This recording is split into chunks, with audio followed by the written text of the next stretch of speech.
Today I'm going to be talking a bit about coasting in the OCD recovery journey. So what happens is in life is a balance between hunger and slowing down. And that's how the whole world works, and that's certainly how OCD recovery works. What happens in the OCD recovery journey is when you're really hungry for it, you really want to go towards recovery, you tend to start making the big strides. But then as you get more comfortable, that slows down. Now that's like anything in life. Maybe, for example, you're building a business. You're very hungry at the beginning, then some income comes in, and then you start to slow down and you're not as hungry as you were before. The same as if you're really hungry or like an animal that's just been fed, it's going to be less hungry than if it hadn't been fed. And that then gets the momentum going. The same in anything in life. When you've got no money, you're hungry to make money. When you've got more money, you slow down. We can see that through all age ranges. Young people wanting to work, wanting to build income, build savings, tend to be more hungry than someone in their 40s whose house has gone up a bit in value. They've settled down more. They've had some kids. They've slowed down. They tend to slow down there. Now, obviously, that's not always the case. Well, the bills rise up at that time. So then people are more hungry to get more financial freedom. So there's a mixture in life of that hunger and then that taking foot off the gas. With OCD, it's very, very much like that. And the key is to making yourself stay hungry in all areas of life.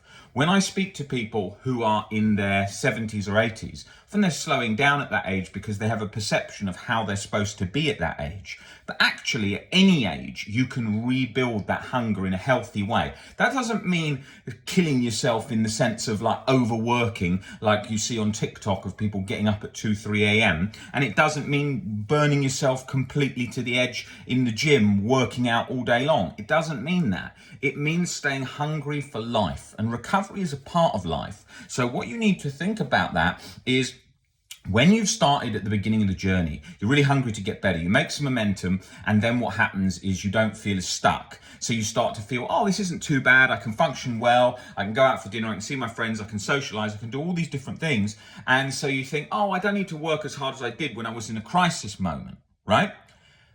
But that leads to coasting. Now, coasting tends to be a phase where the energy to get ourselves out of it, we don't want to expend. So we stay in that position and we stay comfortable in that, even though we're not comfortable, we're still suffering. But the energy to push in to get a bit further, we don't want to put that in. So we've resigned ourselves to a position of this is as good as enough, or this is good enough for now, and maybe I'll do some work later, or this is as good as it gets. And that's where people get very, very stuck, because that position doesn't tend to change. The same as why people tend to stay in the same jobs all their life, because once they get comfortable, not all their life, people change a lot more in jobs, but I'm talking about when people have been in jobs for a very long time, the reason is because of a comfort trap.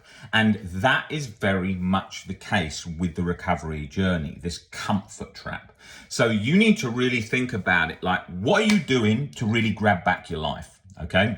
Now you hear phrases mentioned a lot like that in sort of on social media about sort of life skills and so on. People don't really adopt that and don't really make that their life. If you want to recover, if you want to get better, you're going to have to put in work in terms of exposures. You're going to have to put in work in terms of breaking down your beliefs. You're going to have to put in work in terms of living your life, bringing OCD, discomfort and anxiety for the ride. So those elements are needed. Those are the ingredients for recovery. But you can't just sit there, skim read a book and expect recovery to happen on its own with just a bit of scrolling of some OCD posts, perhaps on this page. That is not going to work. That's not going to get you better. To get better, you have to actively change your thinking and perception. And that's not something you're doing over and over and over and over, trying to change your perception. It's something that you are going through each day, thinking about your beliefs, thinking about your irrational beliefs, your catastrophized thinking which things you're scared of, which things you could approach and face fears, face discomfort and break down. You know, you've got to think like that, because when you're doing that proactively as a habit way of living, things are going to change. Your life is going to change that way. It's not going to change on the back foot, sort of reluctantly stepping back away from the fear and away from the discomfort, not taking a particular job because you're too scared that you're going to be overwhelmed, not reading the books, say for example on the reading list, because it feels tiring and you're going to have to do a lot of taking in information and thinking about it, not avoiding the documentaries or films that trigger you that you don't want to watch at a certain time of the day. Whatever it is, whatever that thing is, you've got to ask yourself, am I settling for this life with anxiety now, or can I change it? If you're housebound with OCD and contamination OCD, something that I've worked with people for the last 14 years to get out of that situation, that internal prison, are you telling yourself that this is as good as it gets? This is the best I can have for me. I've done well so far. I've got far enough where I can function in the house, but leaving and getting out is I don't really need that, right? Are you lying to yourself like that? Because we kid ourselves, we lie to ourselves in so many areas of our lives, right? So you've got to think about that. You've got to think, what things are you going to be proactively doing tomorrow to make yourself get closer to OCD recovery? Okay, scrolling is a comfort trap. It's like when you're ill and someone, say, holds your hand or puts their hand on your back or whatever, you feel comforted, you've got a human touch, there's someone there. Well, scrolling is very much like that, because the phone acts like an interface, almost like a friend, because we've built up this virtual relationship with it. So when you're scrolling, you're doing that, you feel like you're getting that comfort. Maybe it's the middle of the night when you've got insomnia, you scroll a bit and you get that little drip feed of dopamine, that little drip feed of comfort. That is keeping you in the comfort trap, okay? In this world, in this life, most people don't want to spend all their life on their phone. I know we live in a world now where we've almost become part robot in the fact that we've got a phone in our hands all the time, and it's important to the way we live today. If you try living without a phone, which I've done before as an experiment, you feel like you're going backwards to quite a lot of a degree, because you're not interacting in the fastest, quickest way in the world that we operate today. However, if you're over interacting in the sense that you're scrolling TikTok for 5-6 hours a day, when I speak to a lot of young people, I say, how much TikTok are you doing? 5 to 6 hours a day. What knowledge are you getting in 5 to 6 hours a day? What are you learning? What are you achieving?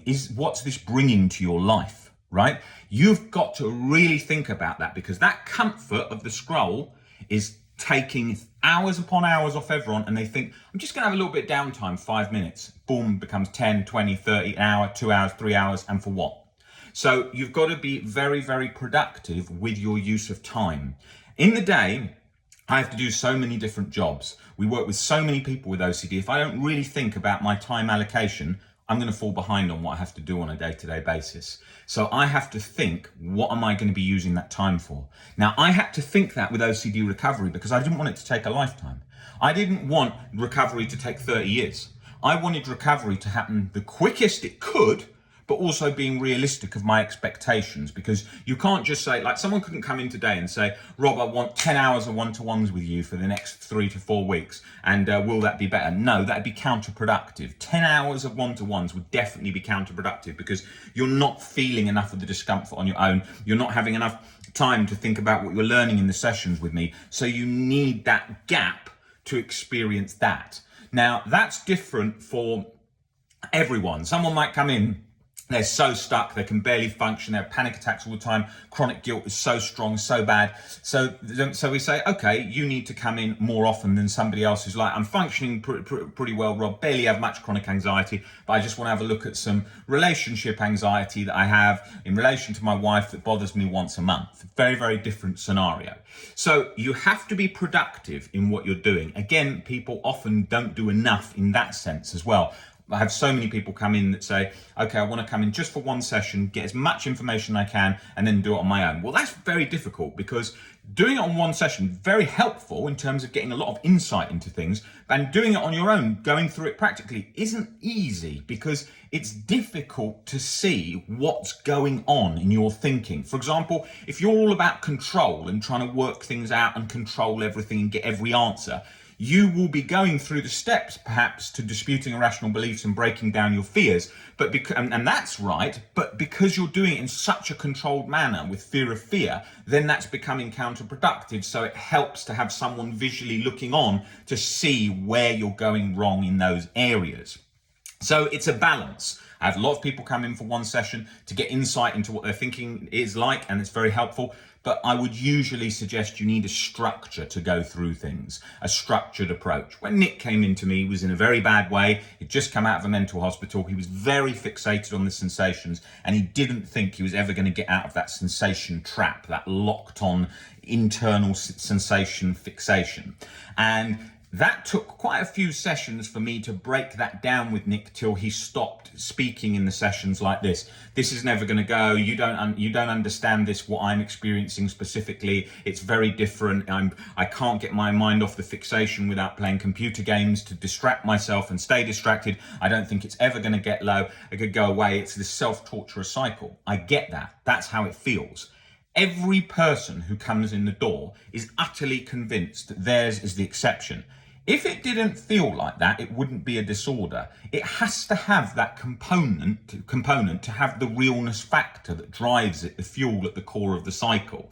So it needs that. If it didn't feel like an exception, it would be a problem. You just say, oh, it's OCD and off you go. Like is so often said by people who don't understand OCD, which is a lot of people, where they're like, oh, thoughts are thoughts. And you see all these social media posts around, oh, just learn to leave thoughts there, view it like a radio station in your head and just tune out. Yes, an insightful part of creating distance, but certainly not going to release those sort of clutches of chronic guilt and anxiety under the surface, sort of trying to pull you back in and generally have your sort of ankle pulled internally for the majority of the time, because it's the Korzybski quote that says, God may forgive your sins, but your nervous system won't, is so key, because when you're in it, you can feel that, you know that experience. When you're going through that, your brain is fixated on the danger. You can be operating and going about life, but your brain is like watching it like a hawk, exactly that thing going along. Like if there was a mouse there and there's a hawk, it's just watching it all the time. And it doesn't release that, because the brain is saying, you're saying to your brain, like, you're trying to say to your brain, like, oh, it's all calm, don't worry, relax. And it's like, yeah, but if I relax on this, there's a danger that's going to kill you. So I can't let go right now. So you've got to show the brain that that thing that it's so scared of isn't as scary as you think. And then when it does that, it then backs off gradually. And it feels like I can feel safe to relax. Until that point, it doesn't feel safe. And if you just say, thoughts are thoughts, OCD doesn't take orders from thoughts. It takes orders from beliefs. So you have to demonstrate to the brain that there isn't a reason to be chronically anxious and chronically guilty, which there never is. And that's what people don't realize. There never is, but it takes a while to bring down that catastrophized thinking. So that's a quick sum up of those points that I thought was really important to get here. To get on here today in a video, so that you could see where you're going wrong with that coasting cycle, so you can see where you're stuck in that, which so many people are, or you've progressed along the journey and then started getting stuck, or you've recently gone through a setback and don't know why, because you haven't been keeping up the work in different ways to stay at that baseline state of internal peace, which is the goal, which is achievable, and is the definition of OCD recovery, the absence of chronic guilt and chronic anxiety. But it takes practice. It isn't a quick fix. To demonstrate that to the brain, you have to break down so many irrational beliefs that we've been taught by society for so long. Oh my God, this is so scary. I should be anxious if I ever did this. Oh my God, I should be anxious if I ever have any illness. I can never be at peace. All things that aren't true, because there are people who aren't anxious about that. So we can understand where our irrational thinking is getting us into trouble. And the same with fear of fear, our relationship with it. Yes, it scared us in the past. Yes, it felt so overwhelming, but that doesn't mean you need to be scared of it forever. As your internal relationship changes with anxiety, you become more willing to feel that discomfort, to feel that anxiety sort of binding in your stomach and chest, until you start to get more comfortable with that. It then releases, because it's doing that, right? And the more you try and control it, it's doing more of that. And the more you try and internally escape it, it's doing more of that. Willingness, breaking down fears, getting more comfortable with it, it's losing its grip. And it very quickly goes back to that with triggers and setbacks, but gradually by time you get better. So when it goes to do that, you're more comfortable in your thinking, internal willingness and so on. So it doesn't go to clench. It stays like that. So My internal state is like that. It's faded out. That doesn't mean it can't go like that, but it rarely goes like that because of the change in perception in terms of my life philosophies and overall just way I live my life. So have a think about those points in the video today. Put them in practice. Take it one day at a time. Really go for it. Seize your life back. And there is hope. You can do this. You can recover.